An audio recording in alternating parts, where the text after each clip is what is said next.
Welcome to my screencast for week 2 in Physics 111. I started out the week by choosing a place to visit for the cultural science requirement. So I'm choosing the Musical Instrument Museum so I can investigate the physics of sound. After I did that, I went on the nature of science from last week, and I went ahead and posted some responses to people's comments. And the main thing I found there was that a lot of people were talking about how science should not be popular like American Idol. And I kind of made the analogy that if we did go that way, it would end up being like history in George Orwell's novel 1984, where you could just erase history and change it to what you want. And the same thing could happen with science. Rather than basing your science on observations and data, you could just change it to whatever suited the political climate of the time. So, and that's not really what science was about. So, I thought it was interesting. A lot of people pointed out that same thing. I then went on to read the 4D Humanity article, which I found very interesting also, that you can divide our thoughts and feelings into 4 dimensions: the rational, religious, social, and emotional. And I found it interesting that while you can divide any controversial topic into those 4 areas, ultimately, when you make a choice on a controversial subject, you do have to combine the dimensions. There's no way around it. So anyway, I'm looking forward to next week where I can read more posts and investigate that a little more thoroughly. Then I went on to the meat of this week, which was the homework for the week, reading chapters 4 through 7. I learned a lot about vectors and uniform motion in this unit, and I had a lot of fun with the VPython program. And after watching the movies and tracking on the tracker system, it was fun creating my own program doing that. I learned that a vector is described in 2 ways. It's described by its direction and magnitude, and I actually summarized that right here in my notebook. Here we go. This is my notebook. And let's see, this is the wrong page, so I'm going to scroll back here. This is where I drew a little vector, and this is the head and the tail.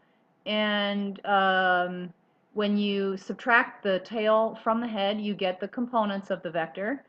And then actually what was neat was the vector is actually the hypotenuse, and once you have those components, then those are the sides of the right triangle. You can calculate your vector by using the Pythagorean theorem.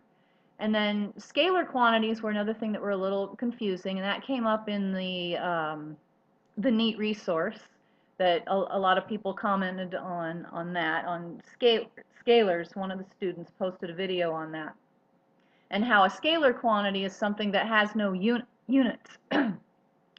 And excuse me, this kind of illustrates that here, where you're dividing out the units, because you're taking pixels were the units in one of the homework assigned, and when you divide pixels by pixels, they cancel out, so you don't have any units. So that was interesting.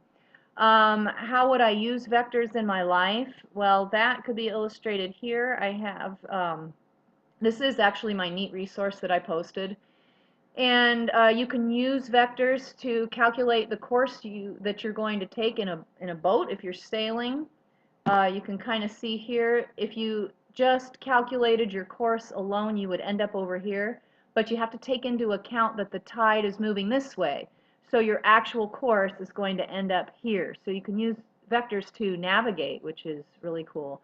And a lot of people posted things about cars. That was really interesting, how you can figure out the direction that a car is going to go if it's struck by another car in an accident. So that's another way you can use it. I guess insurance companies could use vectors to figure out who caused an accident. You can figure out exactly how fast a car was going based on the direction that the cars moved after the accident. You can analyze the whole scene. So, but I would use it just to navigate in a boat. Then back to the homework here. Let's see, what was really fun, I wanted to go back to, oh, here's my screenshots for the lab, where I actually analyzed the video with the tracker system, and this is the graph, and this shows distance versus time. So this shows you that the velocity is uniform because it's increasing in a linear fashion. And then when I actually went ahead and graphed the velocity, it came out to roughly a straight line.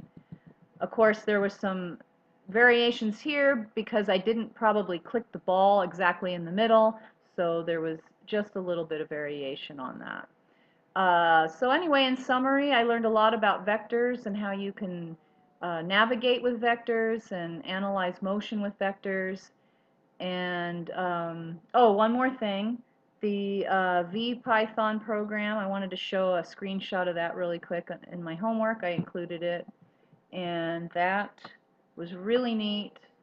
Here are my graphs I was talking about before, distance versus time.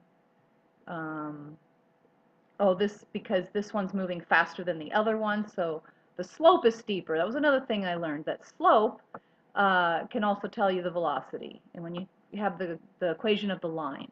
So, and this is the one they asked you to graph it with the motion going backwards, so you have a slope going downwards. And here's a picture of the program I made for the uniform motion. You can see the ball has moved to there. As the program progressed, the ball moved eventually to the very end. And then here, down here, we had two balls. They were moving towards each other, and we had to analyze when that exactly happened. So that was neat. When you have it printed out like this, you can actually figure out when the balls were in the same position. And then the last one was here. There were 3 different balls, and you had to have them each at a different speed. So it was fun watching the yellow ball overtaking the other 2 balls and calculate where each ball was when the yellow ball reached the end of the path. So that was what I learned this week and how I can apply it to my life. Thank you.